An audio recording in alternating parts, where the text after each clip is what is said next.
Okay 2025 ಅಲ್ಲಿ ಈ ಥರದ್ದು ಏನಾದರೂ ಒಂದು ನಾನು ಮಾಡಬೇಕು ಒಂದು ಮಾಡಬಾರ್ದು ಅಂತ ಏನಾದ್ರು ಇದ್ರೆ ಒಂದು ಮಾಡಬೇಕು ಅಂತ ಹೇಳಿದ್ರೆ ಏನು ಜಾಸ್ತಿ ಎಕ್ಸ್ಪ್ಲೋರ್ ಮಾಡಬೇಕು, ಊರು ಸುತ್ತಬೇಕು ಅಂತ. ಅದೇ ಊರು ಸುತ್ತಾನೆ ಇದ್ದೀನಿ ಇವಾಗ.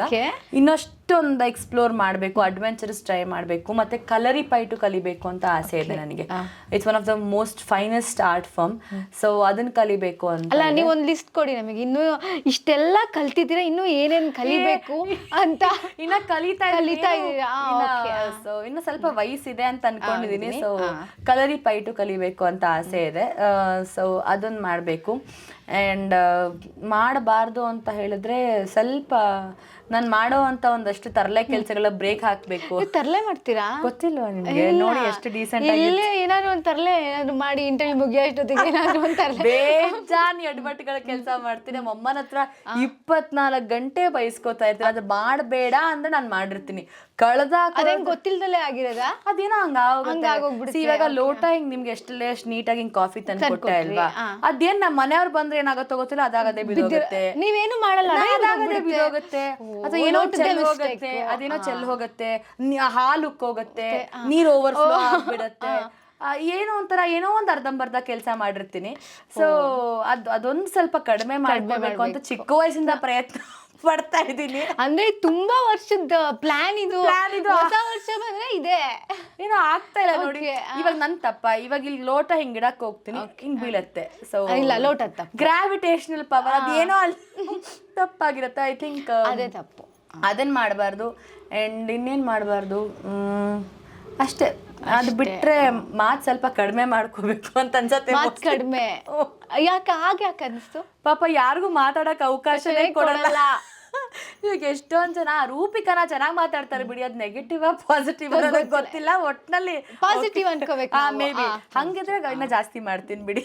ಇನ್ನೂ ಜಾಸ್ತಿ ಮಾಡ್ತೀರಾ? ಇಷ್ಟ ನಾ ಇಲ್ಲ, ಬಿಕಾಸ್ ನೋಡಿ ಅವ್ರಿಗೆ ಒಂದು ಫಸ್ಟ್ ಕೇಳಿದೆ ಡ್ಯೂರೇಷನ್ ಏನು ಅಂತ ಕೇಳಿದೆ ಇವ್ರಿಗೆ. ಇವರು ಒಂದು ಅರ್ಧ ಮುಕ್ಕಾಲು ಗಂಟೆ ಸಾಕು ಅಂತ. ಬಟ್ ಕ್ಯಾಮ್ರಾಮನ್ಸ್ ಹಿಂಗ್ ನೋಡ್ತಿರೋ, 1.5 ಅವರಿಂದ ಕುಯ್ತಾನೆ ಇದ್ದಾರೆ ಈ ಅಮ್ಮ, ಇನ್ನೆಷ್ಟು ಕುಯ್ತಾರೆ, ನಾವ್ ಇನ್ನೇನೇನು ಎಡಿಟ್ ಮಾಡ್ಕೋಬೇಕು ಅಂತ. ಅಲ್ಲಿ ಇರೋದು ನ್ಯೂ ಇಯರ್ಗೆ ಇಷ್ಟು ಟೈಮ್ ಇದೆ, ನಾವ್ ಏನೇನು ಎಡಿಟ್ ಮಾಡ್ಕೊಳ್ಳೋಣ ಅಂತ ಇವಾಗ ಅನ್ಕೊಂಡ್ರೆ ಸರ್.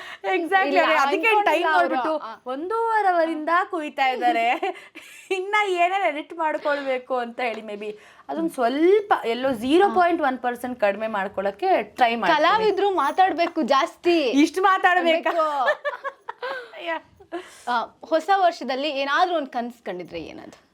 ಹೊಸ ವರ್ಷ ಕನಸು ಪ್ರತಿದಿನ ಕನಸು ಕಾಣ್ತಾನೆ ಇರ್ತೀನಿ. ಮೇ ಬಿ ಅದೇ ಸಿನಿಮಾಗಳು, ಸೀರಿಯಲ್ಗಳು ನಾವು ಕೆಲಸ ಮಾಡ್ತಾನೆ ಇರ್ಬೇಕು ಅನ್ನೋದು ಆಸೆ ಇದೆ. ಅದು ಬಿಟ್ರೆ ಕನ್ಸಿನ ರಾಜನ್ ಜೊತೆ ಜೀವನ ಮಾಡ್ಬೇಕು ಅನ್ನೋದು ಒಂದು ದೊಡ್ಡ ಕನಸಿದೆ.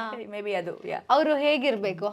ಅವಾಗ್ಲೇ ಹೇಳಿದ ಕ್ವಾಲಿಟೀಸ್ ಬಿಟ್ಟು ಕನ್ಸಲ್ ಬರ್ತಾರಲ್ಲ, ಹೆಂಗ್ ಹೇಳಕ್ಕಾಗತ್ತೆ, ಮರ್ತೋಗಿರುತ್ತೆ. ನಾನೇ ದಡ್ಡಿ. ಇಲ್ಲ, but on a serious note, he should definitely be a family person also.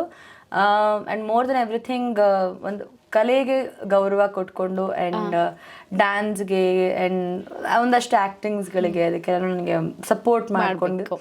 I need a simple and a caring and a lovable husband. Because ನನಗೆ ಈ ಪ್ಯಾಂಪರ್ ಅನ್ನೋ ಒಂದು ವರ್ಡ್ಗೆ ನಾನು ಗೊತ್ತೇ ಇಲ್ಲ. ಬಿಕಾಸ್ ನನಗೆ ಅಪ್ಪ ಅಮ್ಮ ಮುದ್ದು ಪ್ರೀತಿ, ಅಣ್ಣ ಅತ್ತಿಗೆ ಆ ಒಂದು ಪ್ರೀತಿ ಬಿಟ್ರೆ ಈ ಹುಡ್ಗನ್ ಪ್ರೀತಿ ಹೆಂಗಿರುತ್ತೆ, ಎಷ್ಟೊಂದ್ ಜನ ನೋಡಿ ಎಲ್ಲರಿಗೂ ಇರುತ್ತೆ. ಶೂಟ್ಗೆ ಹೋಗ್ತಾ ಇದೀನಿ, ಕೂತ್ಕೊಂಡಿದ್ದೀನಿ, ಇದು ಸೆಲ್ಫಿ ಎಲ್ಲ.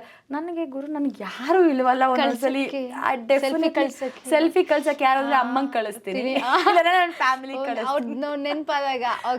Sometimes I feel it. ನನಗೂ ಒಬ್ರು ಯಾರೋ ಚೂರು ಊಟ ಆಯ್ತಾ, ತಿಂಡಿ ಆಯ್ತಾ, ಕೂತ್ಕೊಂಡ್ಯಾ, ಏನ್ ಮಾಡ್ತಾ ಇದೀಯ, ಆಲ್ ಗುಡ್, ಈ ಒಂದು ಕೇರಿಂಗ್ ಎಲ್ಲ I think I want that person. So may be ನೋಡಿ ಅದೊಂದು ಇದ್ರೆ ಸಾಕು ನನಗೆ. ಮೇ ಬಿ ಅವ್ರಿಗೆ ಇನ್ನೇನು ಬೇಡ ನನಗೆ. ಹಂಗನ್ಬಿಡಿ ಅದೇನು ಅತಿಯಾಗಿ ಮಾಡ್ಕೊಡೋದಲ್ಲ. ಸೊ ಬ್ಯಾಲೆನ್ಸ್ ಮಾಡ್ಕೊಂಡು ಒಂದು ಒಳ್ಳೆ ಹುಡುಗ ಸಿಕ್ಕಿದ್ರೆ ಮದ್ವೆಗೆ ರೆಡಿ. 2025ಗೆ ನಾನು ರೆಡಿ.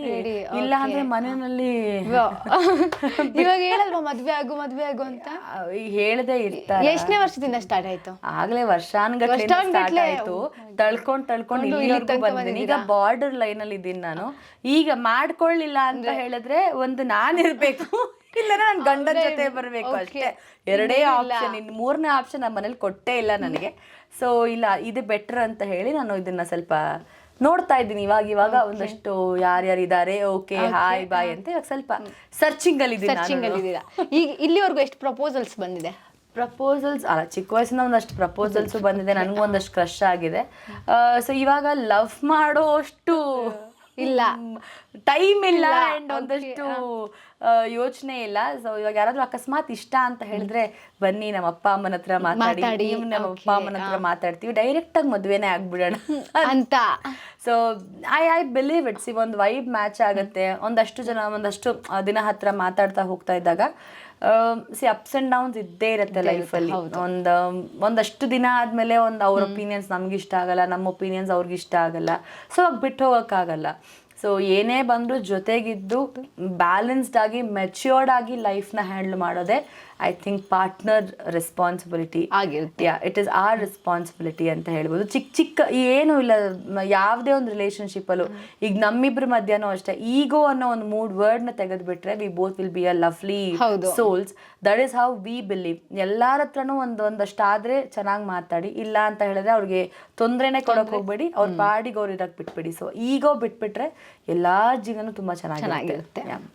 ಓವರ್ ಆಲ್ ಆಗಿ ನಿಮ್ಮ ಒಂದು ಜರ್ನಿ ನೆನ್ಪು ಮಾಡ್ಕೊಂಡ್ರೆ ಏನು ಅನಿಸುತ್ತೆ? ನಾನು ಯಾವಾಗಲೂ ಯೋಚನೆ ಮಾಡೋದು ನನ್ನ ಜರ್ನಿ ನನಗೆ ಒಂದು ಸಿಂಡ್ರೆಲಾ ಫೇರಿ ಟೇಲ್ ಅಂತ ಅನ್ಸುತ್ತೆ. ಬಿಕಾಸ್ ಅವಳ ಕಥೆನಲ್ಲೂ ತುಂಬಾನೇ ಕಷ್ಟಗಳಿತ್ತು, ಎಲ್ಲ ಥರದ ಹರ್ಡಲ್ಸ್ನು ಫೇಸ್ ಮಾಡ್ಕೊಂಡು ಬಂದ್ಲು. ಆದರೆ ಅವಳು ಪ್ರಪಂಚಕ್ಕೆ ರಾಣಿ, ಒಂದು ಪ್ರಿನ್ಸಸ್ ಥರ ಕಾಣಿಸ್ಕೊಂಡ್ಲು.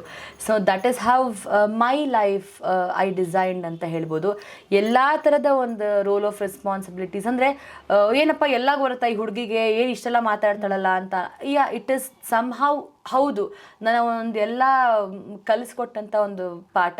ನನ್ನ ತಂದೆ ತಾಯಿ ಬೇಕಾದಾಗ ಕೈ ಹಿಡಿದು, ಬೇಡದಿದ್ದಾಗ ಅಂದರೆ ಬಿಡಲಿ ಅವಳು ಮಾಡ್ಕೊಳ್ಳಿ ಅಂತ ಬಿಟ್ಟಾಗ ಒಂದು ನನಗೆ ಧೈರ್ಯ. ನನ್ನೇ ಒಂದು ತುಂಬಾ ಒಂಥರ ಮೋಟಿವೇಟಿಂಗ್ ಲೈನ್ ಅಂದರೆ ಸುದೀಪ್ ಸರ್ ಒಂದು ಮಾತು ಹೇಳಿದ್ರು ಯಾವುದೋ ಸಂದರ್ಶನದಲ್ಲಿ, ನಿನ್ನೆ ಅದನ್ನು ನೋಡ್ತಾ ಇದ್ದೆ.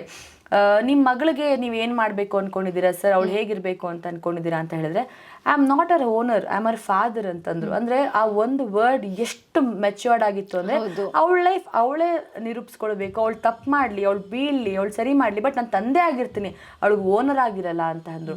So that was like wow, he's a matured person. So I think a fairy tale of Cinderella ಅಂತ ಹೇಳ್ಬೋದು ನನ್ನ ಲೈಫ್ನ. ಸೋಷಿಯಲ್ ಮೀಡಿಯಾದಲ್ಲೆಲ್ಲ ತುಂಬಾ ಆಕ್ಟಿವ್ ಆಗಿದ್ದೀನಿ ಈಗೀಗ. ಅಯ್ಯೋ ಎಷ್ಟೊಂದು ಜನ ರೀಲ್ಸು ಮತ್ತೆ ಇನ್ಸ್ಟಾಗ್ರಾಮ್ ಅಲ್ಲಿ ಸ್ಟೋರೀಸು ಒಂದಷ್ಟು ಅನ್ಕೊಂಡಾಗ ನಾನು ಕೇಳ್ತಾ ಇದ್ರು, ನೀವೇನ್ ಮಾಡ್ತಾ ಇದ್ದೀರಾ ಅಂತಂದ್ರು. ಯಾಕೆ ಅಂತ ಹೇಳಿದ್ರೆ ಸೋಷಿಯಲ್ ಮೀಡಿಯಾದಲ್ಲಿ ಒಂದು ಪೋಸ್ಟ್ ಮಾಡಿ. ಪೋಸ್ಟ್ ಮುಂಚೆ ಅಂತೂ ಇನ್ಸ್ಟಾಗ್ರಾಮ್ ಅಲ್ಲಿ ಹೇಳ್ಬೇಕು ಅಂದ್ರೆ ಫೇಸ್ಬುಕ್ ನನ್ನ ಡಿಆಕ್ಟಿವೇಟ್ ಆಗಿ ಒಂದು 6-7 ವರ್ಷ ಆಗೋಗಿದೆ. ಫೇಸ್ಬುಕ್ ನನಗೆ ಗೊತ್ತಿಲ್ಲ, ಫೇಸ್ಬುಕ್ ನನಗೆ ಮರ್ತು ಹೋಗಿದೆ. ಆ್ಯಂಡ್ ಸ್ನ್ಯಾಪ್ ಚಾಟು ಅದು ಇದು ನಾನು ಯೂಸೇ ಮಾಡಲ್ಲ.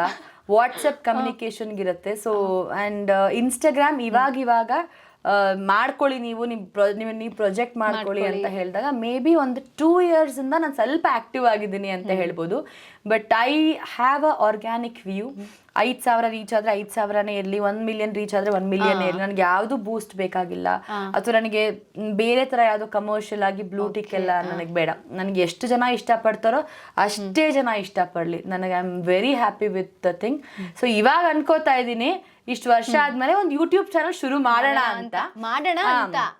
ಮೇ ಬಿ 2025 ಅಲ್ಲಿ ನಾನು ಯೂಟ್ಯೂಬ್ ಚಾನಲ್ ಅಫಿಷಿಯಲ್ ಆಗಿ ಒಂದು ಶುರು ಮಾಡ್ತಾ ಇದ್ದೀನಿ ನಾನು. ಸೊ ತುಂಬಾ ಜನ ಕೇಳ್ತಾ ಇದ್ರಿ. ಸೊ ಇಷ್ಟು ವರ್ಷ ಮಾಡದೇ ಇರೋದನ್ನ ಈ ವರ್ಷ ಮಾಡ್ತಾ ಇದ್ದೀನಿ. ಮೇ ಬಿ ನನ್ನ ನೆಕ್ಸ್ಟ್ ಕ್ವಶನ್ ಯಾವ್ದಾಗಿತ್ತು ಗೊತ್ತಾ, ಯಾವಾಗ ಗುಡ್ ನ್ಯೂಸ್ ಕೊಡ್ತೀರಾ ಅಂತ. ಮದ್ವೆ ಊಟ ಯಾವಾಗ ಹಾಕಿಸ್ತೀರಾ ಅಂತ ಆಲ್ರೆಡಿ ಹೇಳಾಗೋಗಿದೆ.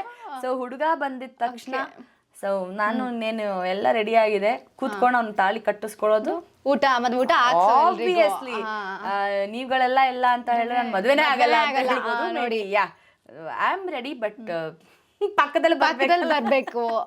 ಇದು ಪ್ರಾಬ್ಲಮ್. ನೆಕ್ಸ್ಟ್ ಇಯರ್ ಬರ್ತಾರೆ ಅಂದ್ರೆ ಈ ಇಯರ್ ನೋಡಿ, 24 ಈ ಇಯರ್ ಬರ್ತಾರೆ, ಈ ವರ್ಷನೇ ಆಗೋಣ ಅಂತ ಮುಂದೆ ಲಾಸ್ಟ್ ಇಯರ್ ಮೂಡಲ್ಲೇ ಇದೀನಿ. ಈ ಇಯರ್ ಬರ್ತಾರೆ, ನಮಗೆಲ್ಲ ಊಟ ಹಾಕ್ಸ್ತಾರೆ, ನಿಮಗೆಲ್ಲ ಸಿಹಿ ಸುದ್ದಿ ಕೊಡ್ತಾರೆ. ನೋಡಿದಲ್ವಾ, ಪಟಪಟ ಅಂತ ಮಾತಾಡ್ತಾ ನಮ್ಗಂತೂ ಟೈಮ್ ಹೋಗಿದ್ದೇ ಗೊತ್ತಾಗಿಲ್ಲ. ನೀವು ಕೂಡ ಈ ಒಂದು ಇಂಟರ್ವ್ಯೂನ ಸಿಕ್ಕಾಪಟ್ಟೆ ಎಂಜಾಯ್ ಮಾಡಿರ್ತೀರಾ ಅಂತ ನಾವು ಭಾವಿಸ್ತೀವಿ. ಇದಾಗಿತ್ತು ಈ ಹೊತ್ತಿನ ವಿಶೇಷ. ನೋಡ್ತಾ ಇರಿ ಈ ಸಂಚೆ ನ್ಯೂಸ್.